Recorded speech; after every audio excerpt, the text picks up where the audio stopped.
Hello everyone, you're watching EnglioCity and this is me, Abdul Sabur, your English language instructor. Well, previously I have talked about modal verbs, right? I have recorded so many lectures. You can watch those lectures related to the modal verbs. I tried to prepare all these 9 modal verbs in chunks and parts, right? Because grammar is something which sounds a little boring, or sometimes it seems the most boring, right, for few people. So that's why I have decided to provide it in chunks for you people. This video is about must and have to, right? So what are modal verbs? I've already explained it for you people, but in this video I'm going to share something very interesting, that modal verbs are very important.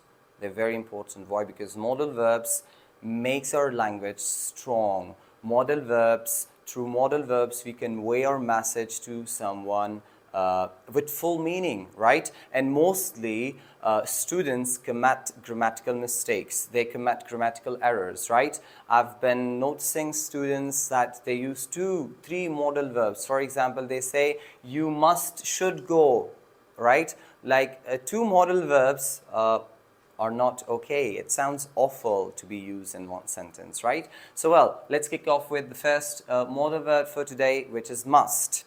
What is must? Must is a modal verb which is used for obligation. What is obligation? Obligation is something which is really very important, right? For example, now if you want to fly to Canada, or if you want to fly to America, you must have a passport. You must have a passport. I mean, that's an obligation. That's an obligation. You must have a passport. Or other thing, for example, you must perform your prayers. Now, you must perform your prayers. Performing prayers is an obligation. You must serve your nation. Like a prime minister, a president must serve his nation or her nation. Why? Because that's something which is really very important for them. That's an obligation for them, right? The next function of must is prohibition, right? What is prohibition? Prohibition is when you stop someone to do something, right? And mostly that happens with the negative, which is must not, which is must not. For example, you must not work too hard. And this suggestion is normally for people who are feeling stressed, people who are feeling under the weather. Under the weather means people who are feeling ill or people who are feeling sick.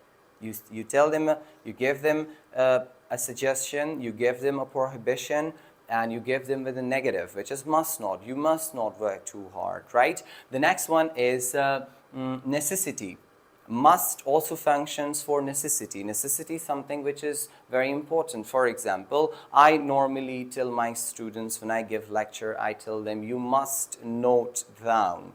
You must write down the definitions. You must write down the new vocabularies, right? Why? Because I personally consider that this is very important, right? So for necessity, for something which is necessary, you can also use the modal verb which is must. Right, so these were all the functions of the modal verb must. Let's go ahead with the second modal verb which we are going to study for today, and that is have to.